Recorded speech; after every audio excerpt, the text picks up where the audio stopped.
All right, who are you and where are you from? So I'm Amanda Batty. I'm originally from Utah. We are here in Albuquerque at the Bike Coop, and I'm here with Mike. We rebuilt his rear wheel when he heard a ping out at the casino after he'd already ridden through town. He turned around and came back, so had to do a little bit of emergency work to get him up and running.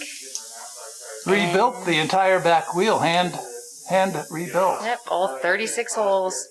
And put new tires on both the front and the back and a tube. Yep. And so I hear I'm going to make it all the way to California. I think that you will. These are the best wheels. I think I'm not being bold to say that these are the best wheels in the West. And so how has the Bike Coop been doing during COVID? I had trouble because I went to another shop before you. Mm-hmm. They said it was a week before they could help me. And they had no parts. And they said if they rebuild it, it would be a week before they got to it. We're operating under similar circumstances. We're getting parts, but fortunately for us, we can kind of make an exception under emergency, situations like yours. It's one of those things where parts have been really difficult to get. And as far as, how are we doing? We're kind of like everybody else. We're drowning. It's been more than a year of bike shops just being inundated with service work, with all of this, with everybody wanting to get on bikes, and COVID, the supply chain has been impacted.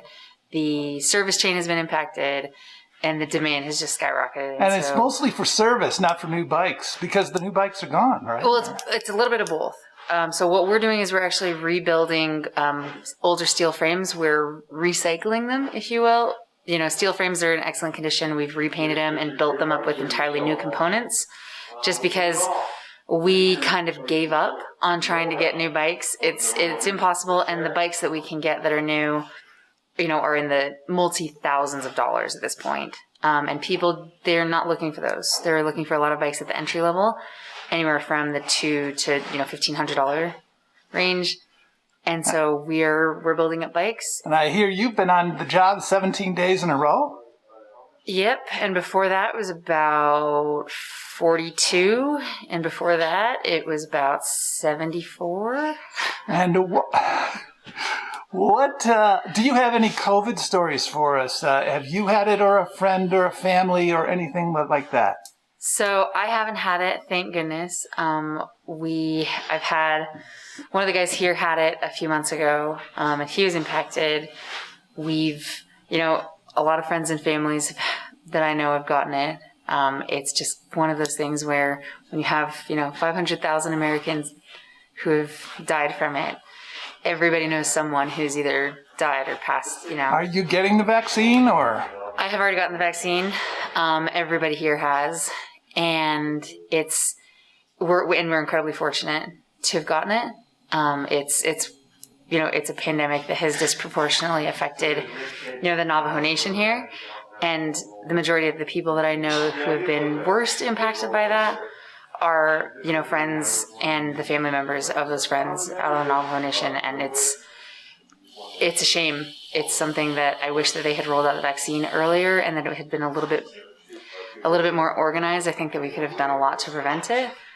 And just the way bike shops are lucky. Like, we're in an incredible spot right now. We get to do what we love every single day. And yeah, it's a little bit hectic and we might be drowning, but we have a life preserver where a lot of people have not. Small businesses who were not deemed essential, restaurants, bars, particularly those small businesses at the heart of isolated communities, or communities that are particularly at risk, like Indigenous communities. And that's been the toughest part, is how do we support those communities and those businesses with our influx of good fortune. Has anything good happened to you in this last year? A lot of amazing things have happened in this last year. We've had an incredible opportunity to be able to give back as far as bike parts and frames to kids and families who need them or who don't have them. We do we help out the people that we can. Try to be flexible and get parts when we need and donate what we can. So that's been a huge opportunity for us here. And lastly, has it affected now you've been away from family and friends a lot. There's been some social distancing, I imagine. Christmas, Thanksgiving, holidays, a ton of work. Has it affected you, your anxiety level or your happiness? My anxiety level, I would say, has gone down. My happiness has gone up. But then again, I'm a hermit, so it hasn't been all negative for me. So. And I think, lastly, I guess, so where do you think things are heading from here?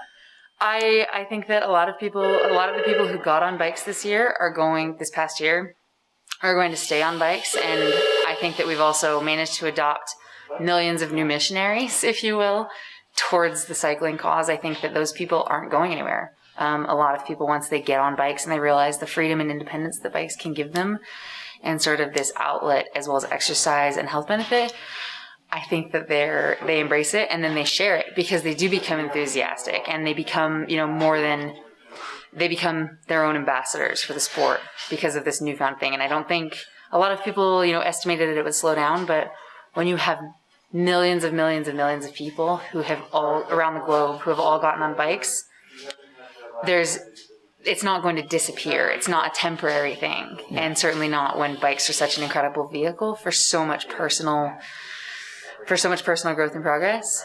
That's not a small impact. And I think that we're going to see it for decades and generations to come. Well, thank you very much. What is this, the 16th of April? Yeah. 2021. Thank you very much. Thank you, Mike.